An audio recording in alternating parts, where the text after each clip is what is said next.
Stars are falling to your hair. Stars are falling. Stars are falling to your hair. Stars are falling to your lips. আজকের recipe পাও। তো তার জন্য আমি একটা কাচের বাউল নিয়ে নিলাম।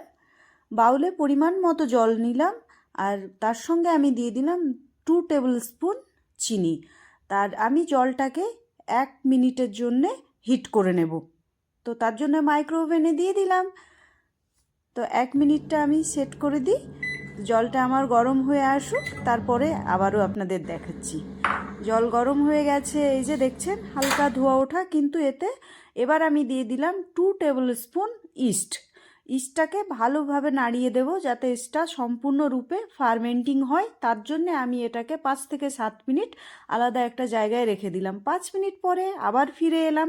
তো দেখুন ইস্টটা ফার্মেন্টিং হয়ে গেছে। আমি বড় একটা পাত্র নিয়ে নিলাম, মানে বড় বাউল, তাতে পরিমাণ মতো ময়দা নিয়েছি আর নিলাম কিছুটা মেল্টেড বাটার। দিয়ে আমি ময়দাটাকে ভালোভাবে মেখে নেব। তাতে দিয়ে দিলাম খুব অল্প পরিমাণে লবণ, অ্যাজ পার টেস্ট। এবার আমি যে ইস্টটা গুলে রেখেছিলাম সেটাকে আলতো হাতে দেব আর ময়দাটাকে কন্টিনিউ মাখতে শুরু করব। এতে আপনারা চাইলে দুধ ইউজ করতে পারেন, কিন্তু আমি নর্মাল জল দিয়েই পাউটা আজকে বানাচ্ছি ভীষণ ঘরোয়াভাবে। তো দেখুন আমি একদম ময়দার ডোটা কমপ্লিট মেখে নিয়েছি। স্ল্যাবের উপরে ময়দাটা নিয়ে আমি পাক্কা 7 মিনিট ভালোভাবে মথে নেব। ভীষণ ভালোভাবে মথতে হবে, একদম কেক বানানোর মতো কাট অ্যান্ড ফোল্ড প্রসেসে কিন্তু মথে নিতে হবে, না হলে পাও স্পঞ্জি ভাব হবে না।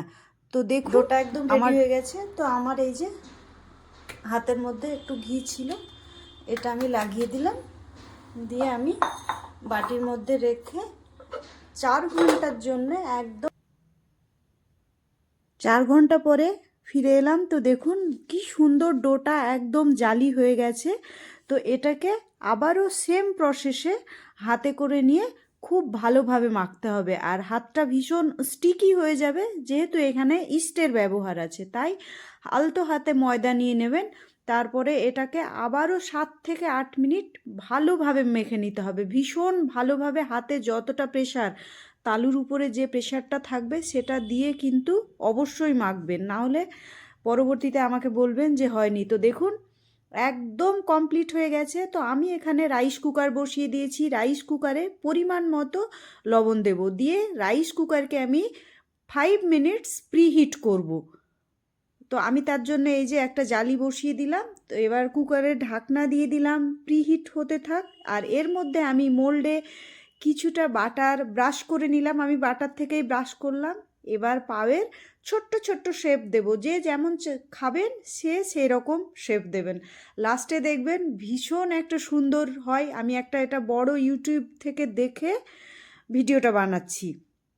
তো দেখা যাক কতদূর আমি সাকসেস হই। তো ডো এই যে রেডি হয়ে গেছে। তো আমি খুব সুন্দর করে একটু চেষ্টা করছি আরও ভালো যাতে হয়, তো তার জন্য একটু সময়টা লেগে যাচ্ছে। তো এইভাবে 5টা এখানে হয়েছে। আর কালার আসবে বলে আমি এখানে ব্রাশে করে একটু দুধ নিয়ে ব্রাশ করে দিলাম। প্রত্যেকটা ডোয়ের গায়ে যেন ব্রাশটা সম্পূর্ণ করা হয়। তো তারপরে ওইদিকে আমার তো রাইস কুকার রেডি হয়ে গেছে। তো আমি এবার রাইস কুকারের মধ্যে দেখুন মোল্ডটা রেখে দিলাম। দেওয়ার পরে পুনরায় আবার ঢাকনা দিয়ে দেব।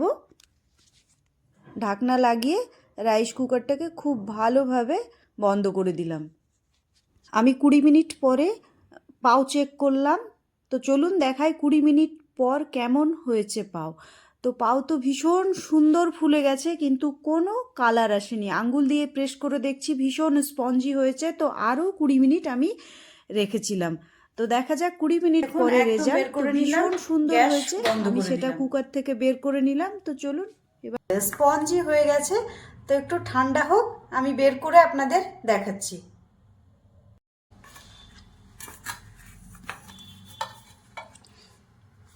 এই যে ডিমোল্ড করে নিয়েছি। তো তলার দিকের কালার এসছে, কিন্তু উপরে কালারটা আসেনি। তো দেখি এবার টেস্ট করে। ও মাই গড, এই যে দেখুন কি দুর্ধর্ষ হয়েছে, অসম্ভব সুন্দর। এই যে, তো চলুন এবার টেস্ট করব। তো চলুন এবার পাও টেস্ট করার পালা। তো দেখা যাক। মুখে দিয়ে দেখলাম অসম্ভব সুন্দর টেস্ট হয়েছে, শুধু কালারটাই আসেনি। তো ভিডিওটা ভালো লাগলে অবশ্যই চ্যানেলটা সাবস্ক্রাইব করবেন, লাইক করবেন, শেয়ার করবেন, কমেন্টস করবেন, আর প্লিজ আমাকে বেশি বেশি করে উৎসাহিত করবেন। আর আপনারাও আমার মতো ঘরে পাও বানিয়ে খান, অনেক হেলদি, অনেক টেস্টি হয়েছে, শুধু এর কালারটাই নেই। আমি বারবারই একটা কথা রিপিট করলাম, ভালো থাকবেন, সুস্থ থাকবেন, বেশি বেশি করে চ্যানেল